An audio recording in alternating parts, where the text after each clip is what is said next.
प्रिय विद्यार्थियों, मैं सुनील प्रभाकर हमारे YouTube चैनल प्रभाकर क्लासेस पर आपका हार्दिक स्वागत करता हूं।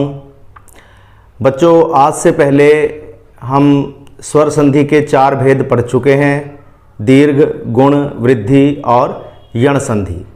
आज हम स्वर संधि का 5वां और अंतिम भेद पढ़ेंगे, अयादि संधि। तो आइए देखते हैं अयादि संधि।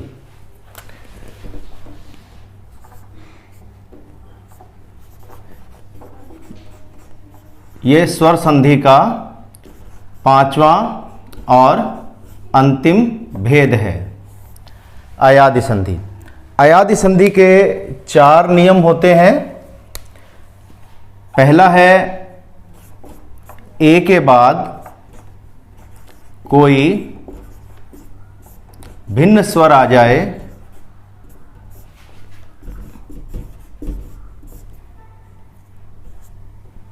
तो ए को अ में परिवर्तित करते हैं। यहां ए स्वर हो और उसके बाद कोई भिन्न स्वर आ जाए। नियम तो यह है कि ए के बाद कोई भी स्वर आ जाए, यानी ए के बाद ए भी आ सकता है, अ भी आ सकता है, ओ औ भी आ सकता है। ए के बाद कोई भी स्वर आ जाए तो ए को अ कर देते हैं, लेकिन ए के बाद ए या अ, ओ औ आने का हिंदी में कोई उदाहरण नहीं है।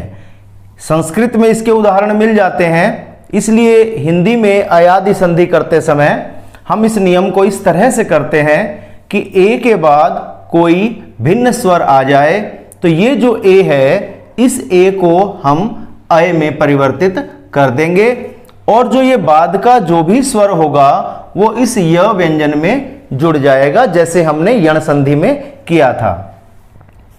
दूसरा नियम है अ के बाद कोई भिन्न स्वर आ जाए तो अ को आय में परिवर्तित करते हैं, यानी कि अ आय में परिवर्तित हो जाता है। ये जो अ है और जो यहां स्वर होगा वो उस य व्यंजन में जुड़ जाएगा। तीसरा नियम है ओ के बाद कोई भिन्न स्वर आ जाए तो ओ को अब हो जाता है, ठीक है।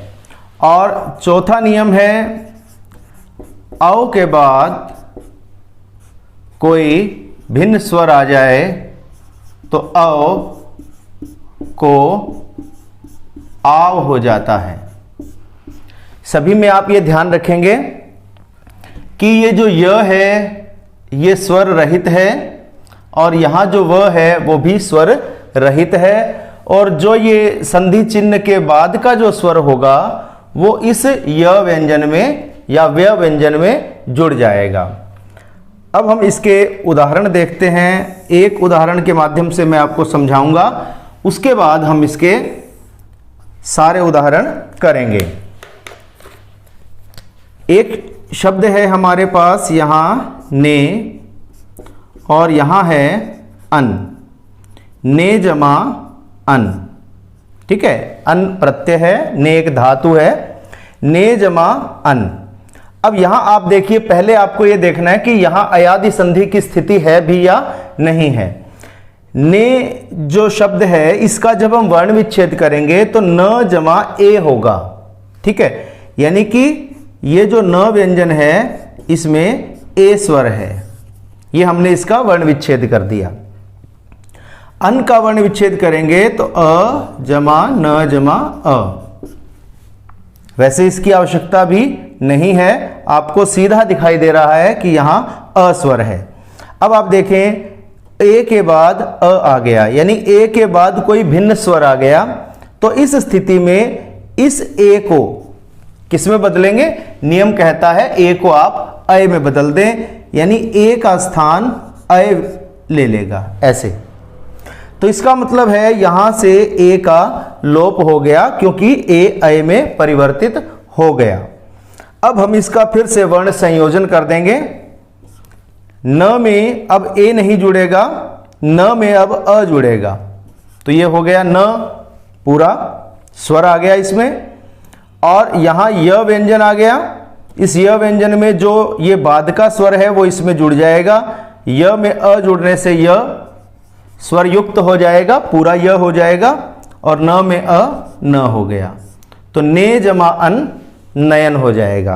ठीक है, तो ये तो मैंने आपको एक उदाहरण के माध्यम से समझाया है।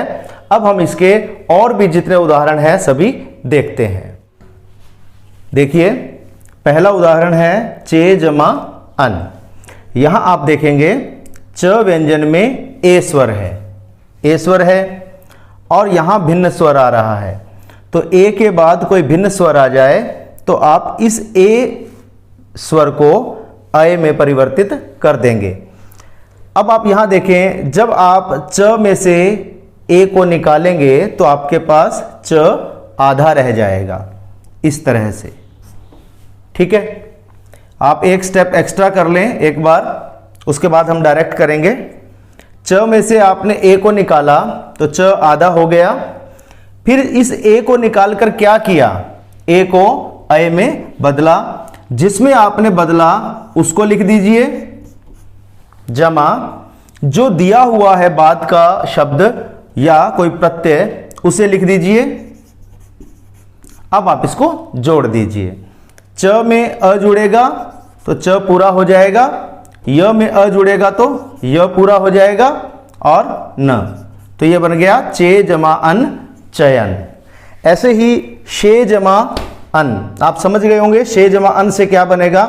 आप देखिए, श में ए स्वर है, बाद में भिन्न स्वर आ गया, तो श में से ए निकालेंगे, श आधा हो गया। इसको ऐसे डायरेक्ट याद रखें, श आधा हो गया, फिर आपने क्या किया, ए को अय में बदला, और अय का जो अ था, अय का जो अ है, जो पहला जो स्वर है, आप ध्यान रखें, पहला स्वर है और दूसरा व्यंजन है, सभी में जो पहला स्वर होगा वो जिसमें से आपने ए निकाला है, ए निकालने के बाद आपने जिस व्यंजन को आधा कर दिया है, उस आधे व्यंजन में आप अ या आ स्वर जोड़ देंगे। तो क्योंकि यहां ए है और आपके पास ए के कारण अ आ रहा है, आ नहीं आ रहा, आ तब आएगा जब यहां अय होगा, तो अ आ रहा है तो अ जो है आप श में जोड़ देंगे। जब आपने श में से ए निकाला तो श आधा हो गया, और अय का अ इसमें जुड़ने से श पूरा हो गया।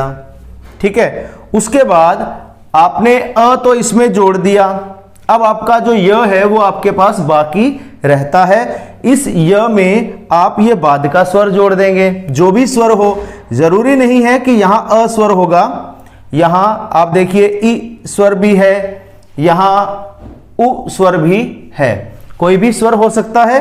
तो जो भी स्वर होगा वो आप इस य में या व में जोड़ देंगे। तो श में आपने अ जोड़कर श पूरा कर दिया, फिर आपके पास य व्यंजन बच गया, य व्यंजन में आप अ जोड़ेंगे तो य आपका पूरा हो जाएगा और न शयन बन जाएगा। ऐसे ही आप देखें, अब आपके पास ग व्यंजन में अय स्वर है, ये अय है, इसी की ये दो मात्राएं होती हैं। ठीक है, तो ग व्यंजन में अय स्वर है, अय के बाद भिन्न स्वर आ रहा है, तो ये अयादि संधि का उदाहरण हो गया। अय को आप आय में बदलेंगे। अब आप शॉर्टकट तरीके से देखें, ग में से आपने अय निकाला, ठीक है, ये आपका अय निकल गया, अब आपके पास ग आधा रह गया। इस आधे ग में आप क्या जोड़ेंगे, जो ये आपने बनाया है इसका पहला वर्ण स्वर है, आ जो है वो इस ग में जुड़ जाएगा, तो ये क्या बन जाएगा, गा बन जाएगा। ठीक है, अब आपके पास यह भी है, क्योंकि आपने आय बनाया है, तो यह भी है, य के साथ आप ये बाद का स्वर जोड़ देंगे, तो य में अ स्वर जोड़ने से य पूरा हो गया, और क, गए जमा अक गायक। इसी तरह नए जमा अक, आप समझ गए इसका उत्तर क्या होगा। यहां अय है और यहां भिन्न स्वर है, तो इसमें से अय को निकालेंगे, न आधा हो जाएगा। इस आधे न में क्या जोड़ेंगे, अय को आपने परिवर्तित किया आय में, तो आय का जो आ है वो इसमें जुड़ जाएगा, और जो य है उसमें ये जुड़ जाएगा, ये उसमें जुड़ेगा य में, और वो आ इसमें जुड़ेगा। ठीक है, तो न में जब आपने आ जोड़ा तो ना बन गया, फिर वो य है, य में अ जोड़ दिया तो य पूरा हो गया, ये बन गया नायक यानी हीरो। शय जमा अक, यहाँ इसी तरह से सेम बिल्कुल एक ही तरीका है सब में। यहाँ श में से अय स्वर निकलेगा और श आधा हो जाएगा।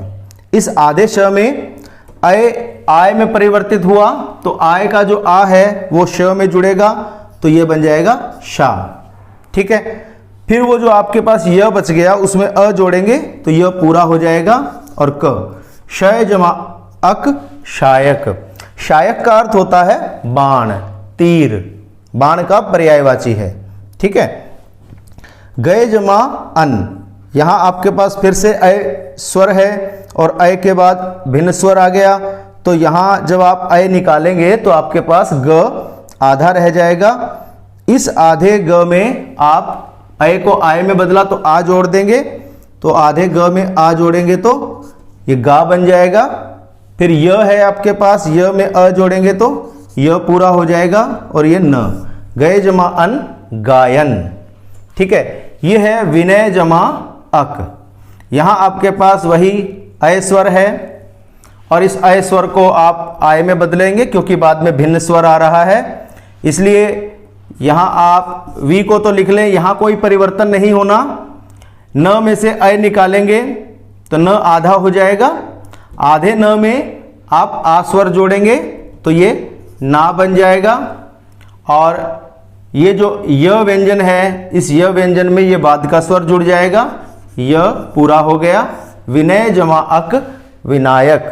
विनायक किसको कहते हैं? गणेश, गणेश का पर्यायवाची है। विधेय जमा अक, बिल्कुल विनय जमा अक और विधेय जमा अक एक ही पद्धति है। यहां ध में अय स्वर है, यहां हम क्या करेंगे, वी को ज्यों का त्यों लिख देंगे। ध में से अय निकालेंगे, ध आधा हो गया, आधे ध में आपने आ जोड़ा। आप ध्यान रखें आपको आ जोड़ना है क्योंकि यहां अय है, अगर यहां ए होता इसकी तरह तो हम अ जोड़ते।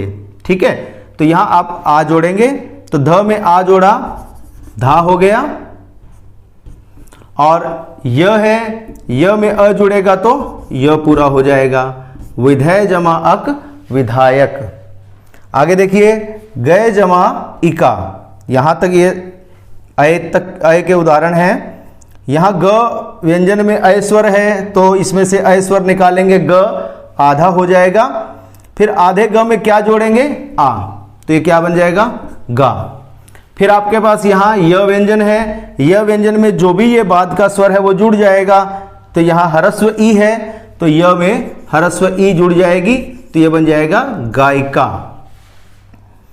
इसी तरह नए जमा इका, न में से अय निकालेंगे तो न आधा बच जाएगा और उस आधे न में क्योंकि अय को आपको आय में बदलना है तो यहाँ जो अय होगा वो आय में बदलेगा। न में जब आ जुड़ेगा तो ना हो जाएगा और य व्यंजन में ई स्वर जुड़ जाएगा। अगर यहाँ बड़ी ई होती, दीर्घ ई होती तो हम यहाँ दीर्घ ई जोड़ते।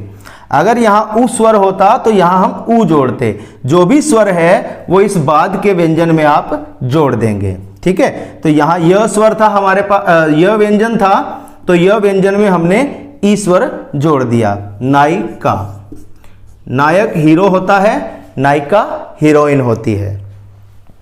भो जमा अन, यहां आपके पास ओ आ गया। अब आप देखिए ए ऐ से आगे चलकर हम ओ तक पहुंच गए हैं। ओ के बाद जब कोई भिन्न स्वर आ जाता है तो ओ को आप अ में बदलेंगे, यानी कि अ यही है लेकिन य की जगह व आ गया है। तो पद्धति वही है, तरीका वही है। आप भ में से, यहां से भ से जब ओ को बाहर करेंगे तो द भ आपके पास आधा हो गया, ऐसे। ठीक है, फिर आपने इस ओ को निकाला बाहर और निकालकर क्या किया, उसको अ में परिवर्तित कर दिया। तो यहां जिस में परिवर्तित किया वो यहां लिख देंगे। ठीक है, उसके बाद जो बाद का शब्द दिया हुआ है उसे लिख देंगे। इस तरह से। अब हम इसका वर्ण संयोजन करेंगे, इनको जोड़ देंगे। भ में अ जुड़ेगा तो भ पूरा हो जाएगा, व में अ जुड़ेगा तो व पूरा हो जाएगा, और न भो जमा अन भवन हो जाएगा। इसी तरह पो जमा अन क्या होगा आप समझ गए हैं। यहाँ आपके पास प व्यंजन में ओ स्वर है, प में से ओ निकालेंगे तो प आधा हो गया। आधे प में क्या जोड़ेंगे, क्योंकि आपने ओ को औ में बदला है तो आधे प में ये अ स्वर जुड़ जाएगा तो प पूरा हो जाएगा। फिर यहाँ आपके पास व व्यंजन शेष रह गया। इस व व्यंजन में आप बाद का स्वर जोड़ देंगे तो आधा व है, उसमें अ जुड़ने से व पूरा हो गया और ये बन गया पवन। ठीक है। इसके बाद देखिए आप यहाँ हो जमा अन, ये भी इसका उत्तर आप समझ गए होंगे। यहाँ ओ है, यहाँ भिन्न स्वर आ गया तो ओ को औ में बदलेंगे, यहाँ से हम ओ को बाहर निकालेंगे। ठीक है। ओ को बाहर निकालते ही ह आधा हो जाएगा, क्योंकि व्यंजन में स्वर जुड़ा होता है तो वो व्यंजन पूरा होता है। जब उसमें से स्वर निकल जाता है तो व्यंजन आधा हो जाता है, यानी स्वर रहित हो जाता है। तो ये ह स्वर रहित हो जाएगा और ओ को आप अव में बदलेंगे तो अव का जो अ है वो ह व्यंजन में जुड़ जाएगा, ये ह पूरा हो जाएगा। फिर ये आपके पास व व्यंजन शेष है, इस व में अ जोड़ेंगे तो वह पूरा हो जाएगा और न हो जमा अन हवन हो जाएगा। ऐसे ही भो जमा अति, ओ के बाद भिन्न स्वर आ गया तो इसमें से ओ निकालेंगे तो भ आधा हो गया, आधे भ में अ जुड़ने से भ पूरा हो गया। फिर यहाँ व्य है, व व्यंजन में अ स्वर जुड़ेगा तो वह पूरा हो जाएगा, भो जमा अति भवती। पौ जमा अक, तो यहाँ ओ तीसरे नियम तक के हमने समझ लिए हैं। इसके बाद औ, चौथा नियम है कि औ के बाद जब कोई भिन्न स्वर आएगा तो आप औ को आव में परिवर्तित करेंगे। ठीक है। अब यहां से प में से औ निकालेंगे तो प आधा हो जाएगा। इस आधे प में क्या जुड़ेगा, ये नहीं जुड़ेगा इस आधे प में, क्योंकि यहां तो हम बाद में जाएंगे। अभी तो जिस औ को निकाला है अभी उस औ को भी परिवर्तित करना है। तो प में से औ निकाला, प आधा हो गया, औ को आव में बदला, आव में बदला तो आव का जो आ स्वर है वो इस प व्यंजन में जुड़ गया तो ये बन गया पा। यहां आपके पास व है, व में अ जोड़ेंगे तो व पूरा हो गया तो ये बन गया पावक। पावक मैंने अग्नि।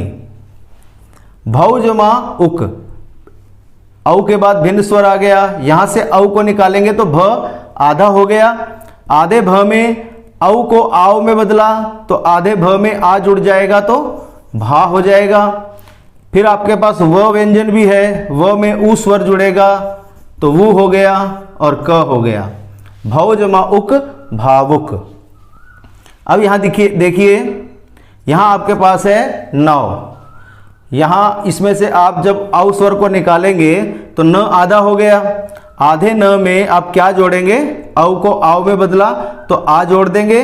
ठीक है। न में आ जोड़ा तो ना हो गया।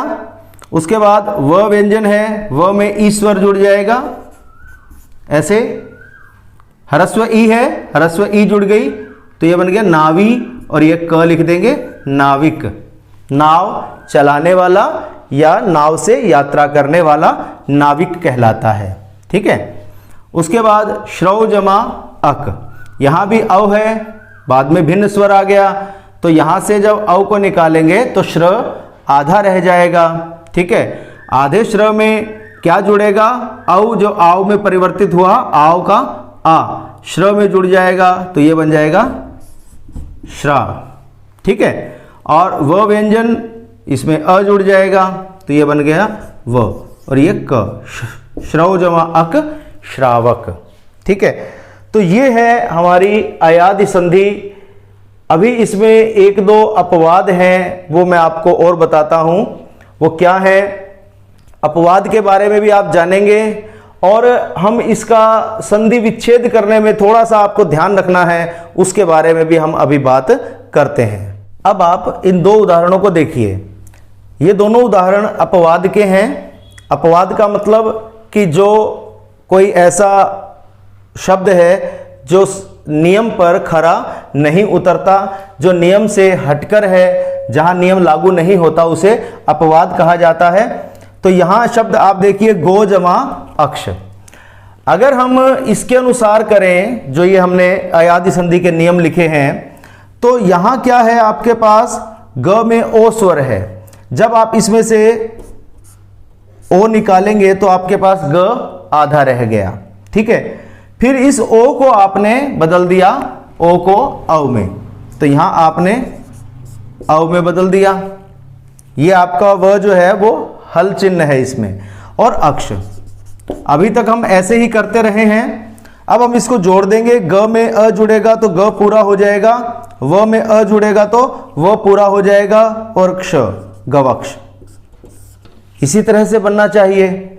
लेकिन यही इसमें अपवाद है कि जब गो के बाद अक्ष, आपको ये शब्द याद रखने हैं दो विशेष रूप से, इसमें ज्यादा अपवाद नहीं है।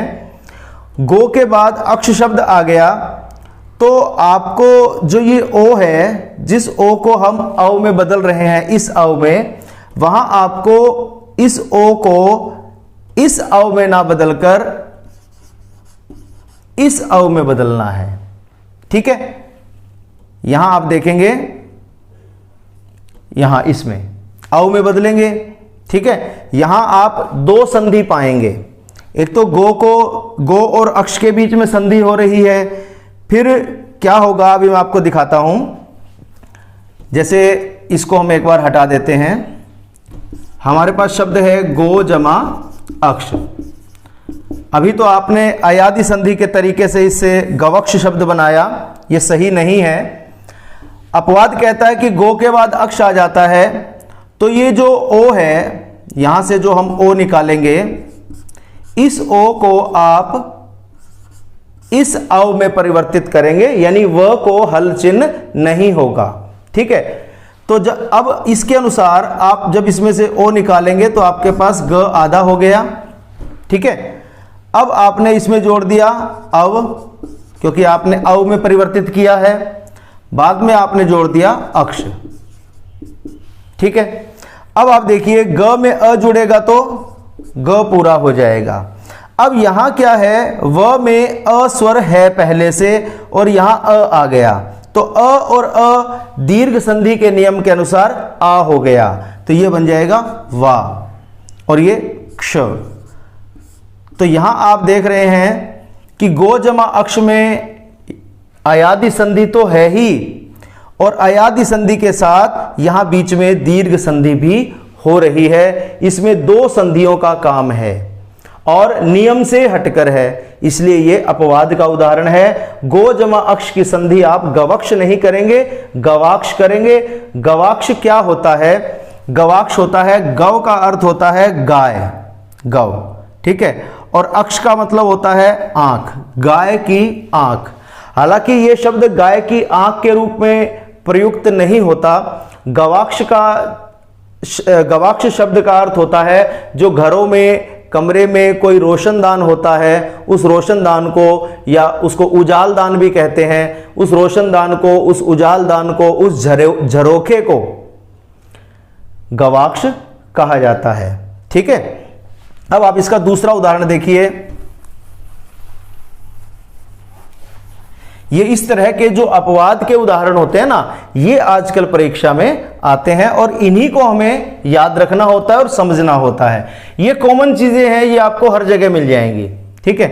इसके बाद देखिए गो जमा इंद्र, ठीक है। जो गो का मतलब इंद्रियां भी होता है, गो मैंने गाय भी होता है।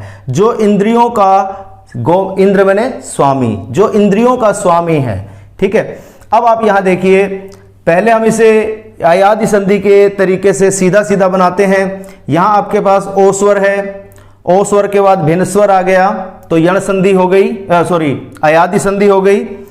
तो जब यहां से आप ओ को निकालेंगे, ओ को औ में बदलेंगे। जैसे ही आपने इसमें से ओ को निकाला तो आपके पास ग आधा हो गया, ठीक है। ओ को निकालकर आपने ओ को औ में बदल दिया, तो इस औ में आपने बदल दिया, जमा इंद्र।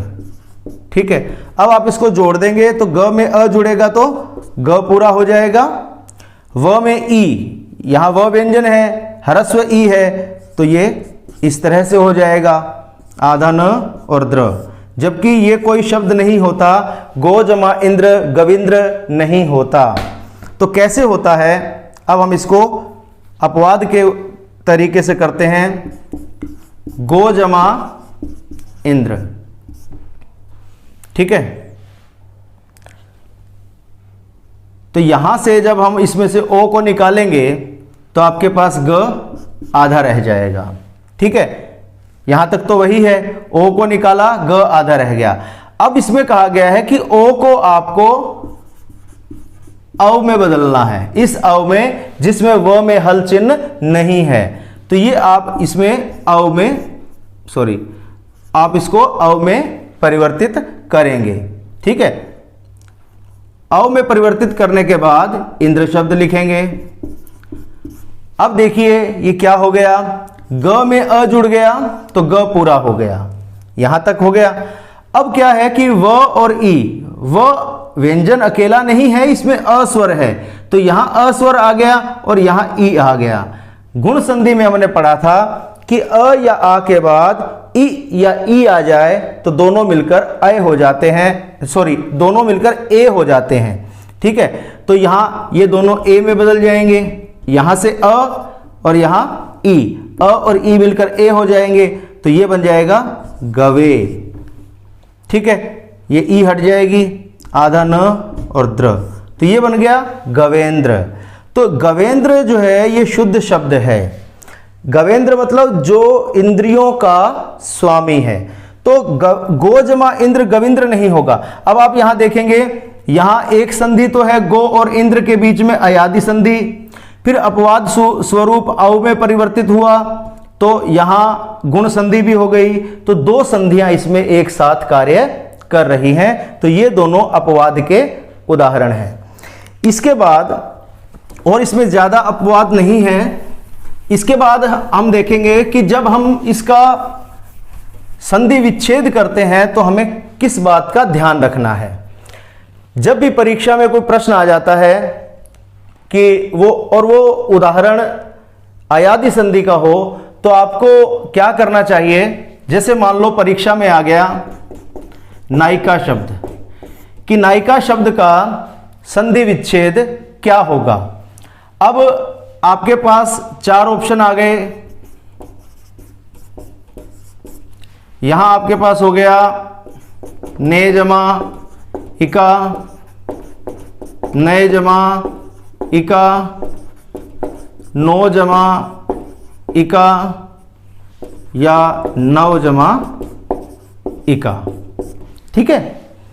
तो इस जब भी अयादि संधि का प्रश्न परीक्षा में आता है तो मेरा आपके लिए सुझाव है कि आप क्वेश्चन पेपर के ऊपर एक तरफ उस नियम को शॉर्ट में लिख लें। नियम क्या है, ए के बाद कोई भिन्न स्वर आ जाए, अ के बाद कोई भिन्न स्वर आ जाए, ओ के बाद या औ के बाद कोई भिन्न स्वर आ जाए, इसको ऊपर से नीचे की तरफ लिखें।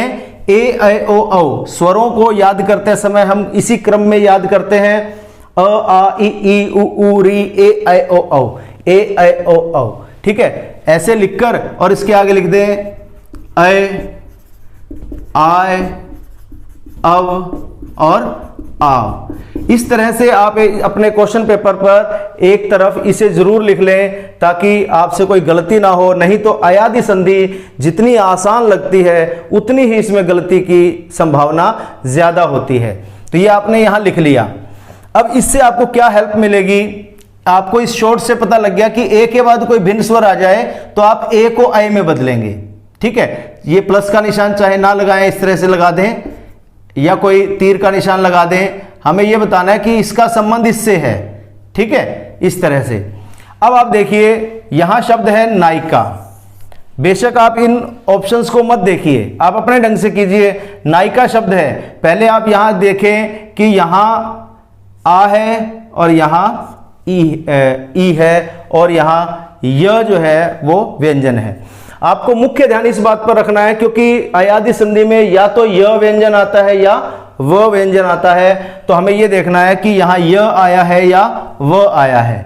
अब आप देखते हैं कि य व्यंजन आया है, तो य व्यंजन का मतलब होता है कि इसमें जब ओ के बाद भिन्न स्वर आता है या औ के बाद भिन्न स्वर आता है तो य व्यंजन नहीं आता। इसका मतलब कि ये और ये इसका उत्तर नहीं हो सकते, ठीक है, क्योंकि य व्यंजन कब आता है, जब ए हो शुरू में या अय हो, ठीक है, तब य व्यंजन आएगा। तो यहां य व्यंजन आया हुआ है, इसका मतलब उत्तर इन दोनों में से एक है। तो ये आपका य व्यंजन से डिसाइड हो गया। अब आप देखिए कि आपके पास जो य व्यंजन है, य व्यंजन से पहला जो व्यंजन है उसमें कौन सा स्वर आ रहा है, या तो अ स्वर आएगा या आ स्वर आएगा, क्योंकि अयादि संधि में या तो अ होता है या आ। य से पहले अ या आ, अ या आ। य या व में तो कोई भी स्वर हो सकता है, जैसे यहां य में ई है, कहीं य में अ होगा, कहीं य में उ होगा। य के अंदर तो कोई भी स्वर हो सकता है, लेकिन आपको य से पहले वाला स्वर देखना है, ठीक है। तो य से पहले आ स्वर है, यानी कि य व्यंजन आपका उत्तर इन दोनों में से था, और इन दोनों में से भी आपके पास आ है, तो आ इन दोनों में से कहां है, यहां है। और वो कब बनता है, जब अय होता है। तो अय यहां कहां है, इन दोनों में से, इनको तो हम काट ही चुके हैं, इन दोनों में से अय कहां है, यहां है। तो आपका उत्तर ये होगा, ठीक है। आपके पास शब्द है भावुक, आपको इसका संधि विच्छेद बताना है। आपको पता है कि ये भावुक हमने अयादि संधि में पढ़ा है, ठीक है। तो आप यहां देखें यह है या वह है, अब आपके पास वह है, तो इसका मतलब यह है कि आपका उत्तर इन दोनों में से होगा, ये नहीं हो सकता, ठीक है। तो एक तो आपका ये डिसाइड हो गया कि ये या तो इसका उत्तर होगा भो जमा उक या होगा भौ जमा उक, ठीक है। एक तो आपने वह देख लिया, वह से आपको यह पता चल गया। अब आप यह वह से पहले देखें कौन सा स्वर है, आ स्वर है। तो आ स्वर कब आता है, जब औ होता है, यानी कि भ में औ स्वर था तब ये आया। बाद का स्वर भी आप देख ले, व में ऊ स्वर है, तो यहां ऊ है कि नहीं है। हो सकता है एक आधा ऑप्शन ऐसा दे रखा हो भौ जमा अक। अब आप जल्दबाजी में क्या करें, आपने देख लिया कि यहां भ है, औ है, यही आना चाहिए, बाद का स्वर आपने देखा नहीं, ठीक है। अगर भौ जमा अक होगा तो क्या बनेगा, भ में से औ निकलेगा, भ आधा हो जाएगा, औ को आओ में बदलेंगे, जमा अक को जोड़ देंगे, तो भ जमा आ भा, व जमा अ व, और क भावक, भावक शब्द बन गया। जैसे आप उदाहरण लें, पवन शब्द है, ठीक है, एक आपके पास शब्द है पावन। अब यहां क्या है, आप देखेंगे सबसे पहले कि यहां व है, व का मतलब है कि आपका उत्तर इन दोनों में से है, ठीक है। यानी कि जो संधि के चिन्ह से पहले जो स्वर आएगा वो स्वर क्या होगा, वो या तो ओ होगा या औ होगा, ए या अय नहीं हो सकता। इस व से आपको पता लग गया। अब आप देखें व से पहले क्या है, प में अ स्वर है। अब इन दोनों को देखें कि इस व के साथ अ कहां है, यहां है। यहां कब, जब शुरू में ओ था, तो इसका मतलब ओ, ये नहीं हो सकता, ठीक है। तो ओ का मतलब है प व्यंजन है और साथ में ओ जुड़ गया, तो मतलब ओ। अब इसके अंदर कौन सा स्वर है, व के खुद के अंदर अ स्वर है, उसको बाहर निकाल लो, और ये न, तो ये बन गया पो जमा अन पवन। अब यहां आ जाइए, यहां भी व है, व का मतलब है कि जो संधि चिन्ह है इससे पहले क्या है और इसके बाद क्या है। वह होने का मतलब है कि पहले या तो अव है या आव है, ओ है या औ है, यानी उत्तर आपका इन दोनों में से होगा, या तो ओ होगा या औ होगा, जमा। बाद में क्या होगा उसको फिर देखते हैं। तो अब देखिए कि व से पहले कौन सा स्वर है, आ स्वर कब आता है, यहां आता है, ठीक है। और ये कब आता है, जब औ होता है। इसका मतलब ये नहीं हो सकता, कट गया, ये औ होगा तो प और औ पौ ऐसे हो गया। अब बाद का हम बनाएंगे, बाद का बनाएंगे कि जो ये व व्यंजन है, ये इसमें जो भी स्वर है उसको बाहर निकाल लें, जो भी है, ठीक है। तो यहां अ स्वर है, इस अ को बाहर निकाल लिया और ये न, ठीक है। जैसे उदाहरण है नाविक। नाविक शब्द में आपको पता है कि व व्यंजन आ गया, इसका मतलब या तो ओ है या औ है। यहां या तो ओ होगा या औ होगा, ठीक है। अब ओ और औ दोनों में से एक कौन सा है, इसके लिए हम ये देखेंगे कि इससे पहले वाला स्वर कौन सा है। अब पहले यहां आ है, आ कब आता है, जब औ होता है, इसका मतलब ओ नहीं हो सकता, औ होगा। औ होगा तो न और औ, नौ हो गया जमा। अब यहां क्या है, ईश्वर है, तो इस ईश्वर को बाहर निकाल लें ऐसे, और जो बाद का व्यंजन है वो लिख दें, तो 9 जमा 1 नाविक। तो इस तरह से अयादी संधि में आपको ध्यान रखना है। अगर आप पेपर में एक तरफ ये नहीं लिखोगे तो कहीं ना कहीं आपसे गलती की संभावना रहेगी। मैंने आपको दीर्घ गुण वृद्धि और यण में नहीं कहा कि आप लिखें, लेकिन इसमें मैं बार बार कह रहा हूं इसको एक तरफ जरूर लिख लें। तो बच्चों, आज का हमारा स्वर संधि अयादी संधि के पूरा होते ही हमारा स्वर संधि का अध्याय यहाँ समाप्त हो जाता है। इसके बाद हम बात करेंगे व्यंजन संधि और विसर्ग संधि पर। व्यंजन संधि काफ़ी लंबी है, कम से कम 3 वीडियो व्यंजन संधि के रहेंगे और कम से कम 2 वीडियो विसर्ग संधि के रहेंगे। तो इनके पूरे होने के बाद धीरे धीरे हम व्याकरण के सभी उपविषयों पर कार्य करेंगे। आशा है आप लोगों को अयादी संधि समझ में आई होगी। बहुत बहुत धन्यवाद।